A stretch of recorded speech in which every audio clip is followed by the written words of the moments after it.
இன்று மாற்றத்தின் நாள். மாற்றம் உண்டு. ஆண்டவராகிய இயேசுவின் நாமத்தினாலே மாற்றம் உண்டு என்கிற இந்த அனுதின தியானத்தின் மூலமாக உங்களை சந்திக்கிறதுல எனக்கு மிகுந்த சந்தோஷம். ஆண்டவரும் இரட்சகருமாக இயேசுவின் நாமத்தில் உங்களை வாழ்த்துகிறேன். சுகமாயிருப்பேன் என்று விசுவாசிக்கிறேன். கர்த்தர் உங்களோடு கூட இருந்து நடத்தி வருகிற எல்லா பாதைகளுக்காக ஆண்டவருக்கு ஸ்தோத்திரம் உண்டாவதாக. கரம் பிடித்து நடத்துகிற ஆண்டவர் தொடர்ந்து நடத்துவார். தைரியமாக இருங்க. கர்த்தர் செய்ய விரும்புகிற காரியங்களை நம் மூலமாய் அவர் செய்து முடிக்கும் வரைக்கும் ஆண்டவருடைய வார்த்தைக்கு கீழ்ப்படிந்து கர்த்தருடைய வார்த்தையின் வல்லமை என்ன என்பதை நாம் புரிந்து கொள்வதற்கு ஆண்டவர் நமக்கு அனுக்கிரகம் செய்வாராக. யோபின் புஸ்தகம் 36 அதிகாரம் 16 வசனம். The book of Job, chapter number 36, verse number 11. அவர்கள் அடங்கி அவரை சேவித்தால் தங்கள் நாட்களை நன்மையாகவும் தங்கள் வருஷங்களை செல்வ வாழ்வாகவும் போக்குவார்கள். If they listen and serve him, they complete their days in prosperity and their years in pleasantness. தங்கள் நாட்களை நன்மையாகவும் தாங்கள் வாழக்கூடிய அந்த வருஷங்களை செல்வ வாழ்வாகவும் போக்குவார்கள். கர்த்தருடைய கையில் தேவன் தம்முடைய காரியங்களை செய்யும் வரைக்கும் ஆண்டவரை நம்பி நீங்கள் அடங்கி இருங்கள்.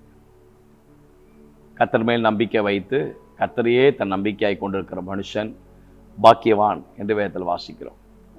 யாக்கோபின் தேவனை தன் துணையாக கொண்டிருந்து தன் தேவனாகிய கர்த்தர் மேல் நம்பிக்கை வைக்கிற மனுஷன் பாக்கியவான்.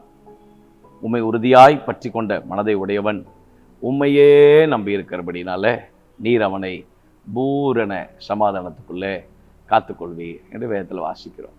உன் காரியங்களை உன் வழியை கர்த்தருக்கு ஒப்புவித்து அவர் மேல் நம்பிக்கையாயிரு, அவரே காரியத்தை வாய்க்க பண்ணுவார். இதெல்லாம் நமக்கு கற்றுக் கொடுக்கிற காரியம் என்ன?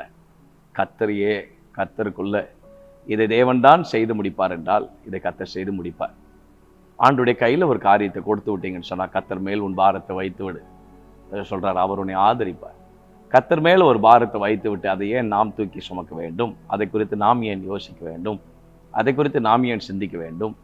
வேலையை குறித்தோ, ஃபேமிலி பற்றியோ, நம்முடைய சபையை பற்றியோ, ஊழியங்களை பற்றியோ, நம்முடைய குடும்பங்களை பற்றியோ, சுற்றி நடக்கிற எந்த சூழ்நிலைகளும் நம்மை பாதிக்காதபடி உங்கள் பார்வையை கர்த்தருக்கு மேலே மாத்திரம் வைங்கள். சுற்றி எல்லாரும் நம்மை புகழ்ந்து பாடுவார்கள் என்கிற எதிர்பார்ப்பை விட்டுவிட்டு கர்த்தரிடத்திலிருந்து என்ன பதில் வருகிறது என்பதை மாத்திரம் பாருங்கள். நீங்கள் யார் என்பது தேவனுக்கு தெரியும். உங்களுடைய சூழ்நிலை என்ன என்பது ஆண்டவருக்கு தெரியும். உங்களுடைய வாழ்க்கை என்ன என்பது ஆண்டவருக்கு தெரியும். உங்களை அழைக்கப்பட்ட நோக்கம் என்ன என்பது கர்த்தருக்கு தெரியும். நீங்கள் கூட அந்த நோக்கத்தை மறந்திருக்கலாம், ஆனால் கர்த்தர் மறக்கவே மாட்டார்.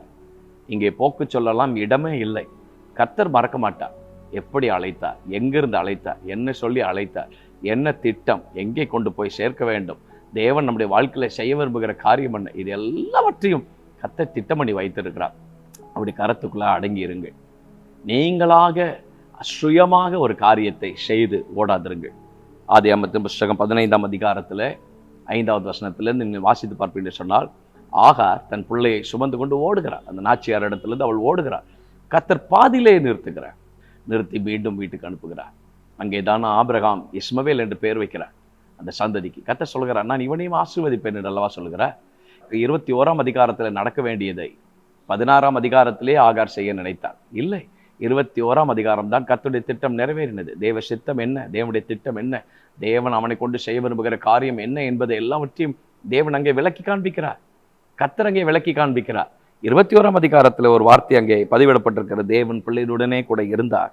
அவன் வளர்ந்து வனாந்தரத்தில் குடியிருந்து வில்வித்தையிலே வல்லவனானான். பாதியில காரியங்களை நிறுத்தி விடாதிருங்கள். பாதியில நீங்களாக அவசரமாக ஒரு காரியத்தை எடுத்து செய்யாதிருங்கள். கர்த்தருடைய கையில் அடங்கி இருங்கள். தேவனுடைய திட்டம் நிறைவேற வேண்டும். தேவனுடைய சித்தம் நிறைவேற வேண்டும். தேவன் நம்முடைய வாழ்க்கையில என்ன செய்ய வேண்டும் என்று கர்த்தர் சித்தம் வைத்திருக்கிறாரோ அது நிறைவேற வேண்டும். அதற்காக நான் ஒரு காரியத்தை இந்த நாளில் உங்களுக்கு முன்பதாய் நான் பதிவிட விரும்புகிறேன். 9 அதிகாரம் சாமுவேலின் புஸ்தகத்தில் கர்த்தர் ஏற்கனவே செய்ய வேண்டிய காரியத்தை சவுலினுடைய வாழ்க்கையில் கர்த்தர் செய்து விட்டார். ஆனால் அந்த திட்டம் என்ன, அந்த சித்தம் என்ன என்பதை விளக்கி காண்பிப்பதற்காக சாமுவேலை கர்த்தர் சந்திக்க வைக்கிறார். ஏற்கனவே செய்து விட்டாரே, செய்ய வேண்டிய காரியத்தை செய்துவிட்டு தான் கர்த்தர் சந்திக்கிறார். சவுலை கர்த்தர் சந்திக்கும் போது அப்படித்தானே சந்திக்கிறார். 9-10 அதிகாரங்கள், இந்த 2 அதிகாரங்களில் சொல்லும்போது சொல்கிறார், உன் வேலைக்காரனை முன்பதாக போக சொல். I have a word for you. நான் உன்னிடத்தில் தேவனுடைய வார்த்தையை தெரிவிக்கும்படிக்கு நீ சற்றே தரித்து நில் என்று சாமுவேலை சந்திக்க வைக்கிறார். ஏன்? தேவ திட்டம் என்பதை நீ விளங்கி கொள்ள வேண்டும். ஓடாது, நீனாக முயற்சி செய்யாது. கர்த்தர் ஏற்கனவே செய்து விட்டார். காரியங்களை செய்ய வேண்டிய காரியங்களை நம்முடைய வாழ்க்கையிலே, ஊழியத்திலே, குடும்பத்திலே, எதிர்கால வாழ்க்கையிலே, திட்டங்களை எல்லாவற்றையும் கர்த்தர் பியூட்டிஃபுல்லாக கர்த்தர் செய்து வைத்திருக்கிறார். பயப்படாதீங்க, பயப்படாதீங்க. ஒரு நாளும் உங்கள் இருதயம் சஞ்சலப்படுவதற்கு இடம் கொடாதிருங்க. கர்த்தர் கூட இருக்கிறார். கர்த்தர் அழகாய் நடத்துவார். ஏற்ற காலத்தில் அவர் உங்களை உயர்த்தும்படிக்கு அவருடைய பலத்தை கைக்குள்ளே அடங்கி இருங்கள் என்று சொல்கிறார். அடங்கி இருக்கும்போது ஒரு பெரிய உயர்வு இருக்கிறது. அடங்கி இருக்கும்போது அவருடைய திட்டம் நிறைவேறும். அவருடைய டைம் வர்ற வரைக்கும் காத்துங்க. இன்னும் எவ்வளோ நாள் பாஸ்டர், இன்னும் எவ்வளோ நாள் பிரதர், இன்னும் எவ்வளோ நாள் நான் அடங்கி இருக்கணும்? கர்த்தருடைய டைமில் எல்லாத்தையும் கரெக்டாக செய்வார். நாம் எதிர்பார்க்கிற நேரம் ஒருவேளை அது தவறான நேரமாக இருக்கலாம். கர்த்தருடைய நேரத்தில் கர்த்தர் எல்லாத்தையும் பர்ஃபெக்டாக செய்து முடிப்பார். நான் ஒரு காரியத்தை தேவனுடைய சமூகத்தில் மிக தாழ்மையாக உங்களுக்கு முன்பதாக நான் பதிவிடட்டும். கர்த்தரை மாத்திரம் சந்தேகப்படவே செய்யாதீர்கள். ஆண்டவரை சந்தேகப்படாதீங்க. இது நடக்குமான்னு பதறி நீங்கள் நிறைய நேரங்களில் கடைசி நேரத்தில் தோற்று போய் விடுகிறீர்கள். கடைசி கட்டத்தில் கிவ் அப் பண்ணுறீங்க. நடக்கும்னு விசுவாசத்தோடு நீங்கள் உட்கார்ந்துருக்கிறீங்க. என் ஃபேமிலியில் இது நடந்துடும், என் பிஸ்னஸில் இது நடந்துடும், என் தேவை சந்திக்கப்பட்டுரும், கர்த்தர் என்னை கடன் வாங்க விட மாட்டார், என் ஊழியத்தில் இந்த காரியம் நடந்துடும், என்னுடைய வாழ்க்கையில் இந்த காரியங்களை கர்த்தர் செய்துடுவார். தைரியமாக இருக்கிறீங்க. தைரியமாக ஆண்டவர் சமூகத்தில் ஸ்தோத்திரம் பண்ணி ஆண்டவர் சமூகத்தில் முன்னுக்கு போயிட்டே இருக்கிறீங்க. நாள் ஆக ஆக ஆக உங்கள் தைரியம் அப்படியே குறையுது. ஒரு சோர்வு வந்துடுது, உங்களுக்குள்ளேயே ஒரு கலக்கம் வந்துடுது. சொன்னவங்களுக்கு முன்னாடிலாம் நம்ம வெக்கப்பட்டு போயிடுவோமோன்ற ஒரு பயம் உங்களுக்குள்ளே வந்துடுது. இந்த பயம் வந்த உடனே விசுவாசம் தானாக கீழே இறங்கிடுது. அவிசுவாசம் மேலோங்க ஆரம்பிக்கிறது. உடனே நாம் என்ன செய்கிறோம்? கடைசி நேரத்தில் கர்த்தர் கிரியை செய்கிற நேரத்தில் நாம் கிவ் அப் பண்ணிடுறோம். ஒருவேளை அந்த நேரம் தேவனுடைய நேரமாக இருக்கலாம் அல்லவா? காத்துருங்க, பொறுமையாக இருங்க, அவருடைய கையில் அடங்கிருங்க. கர்த்தர் தெளிவாக உங்களோடு கர்த்தர் பேசி கொண்டு இருக்கிறார். கர்த்தருடைய வேலை வரும்போது எவ்வளோ பெரிய விஷயமா இருந்தால், பர்வதம் போன்ற விஷயமா இருந்தால், மலை போன்ற பெரிய விஷயமா இருந்தால், மிக எளிதாய் கர்த்தர் செய்து முடிப்பார். மிக எளிதாய் கர்த்தருக்கு செய்ய முடியும். மிக எளிதாக மிக எளிதாக மிக எளிதாக கர்த்தர் செய்ய முடியும். சனகரிப் ஒரு பெரிய திட்டத்தோடு வருகிறார். பெரிய திட்டத்தோடு தேவனுடைய பிள்ளைகளுக்கு விரோதமாக வருகிறார். ஒரே இரவில் கர்த்தர் காரியத்தை செய்து முடித்து விட்டார். ஒரே நைட்டில் கர்த்தருடைய பிள்ளைகளுக்கு விரோதமாக, எசேக்கியாவுக்கு விரோதமாக பெரிய பிளானோடு வர்றான். ஒரு நைட்டில் கர்த்தர் காரியத்தை செய்து முடித்து விட்டார். உங்களுக்கு செய்ய மாட்டாரா? உங்கள் குடும்பத்துக்கு செய்ய மாட்டாரா? உங்கள் ஊழியத்தில் செய்ய மாட்டாரா? உங்கள் வாழ்க்கைக்கு செய்ய மாட்டாரா? ஏன் பதறீங்க? ஏன் கலக்கப்படுறீங்க? ஏன் சோர்ந்து போகிறீங்க? ஏன் அங்கலாய்க்கிறீங்க? என்கிட்டயே பேசுன மாதிரி இருக்குது. உங்கள்கிட்ட தான் கர்த்தர் பேசுகிறாரு. உங்களை தான் கர்த்தர் தைரியப்படுத்துகிறேன். எனக்கா? ஏன் வேலையிலையா? ஏன் ஃபேமிலிக்கா? ஏன் பிஸ்னஸ்லையா? எனக்கு வர வேண்டியது இந்த வருஷம் வருமா? அந்த மாதம் வருமா? உங்களுக்கு தான் அதை செய்வார். என் எதிர்கால வாழ்க்கை கட்டப்படுமா? எனக்கெல்லாம் நன்மை நடக்குமா? நன்மை நடக்கும்.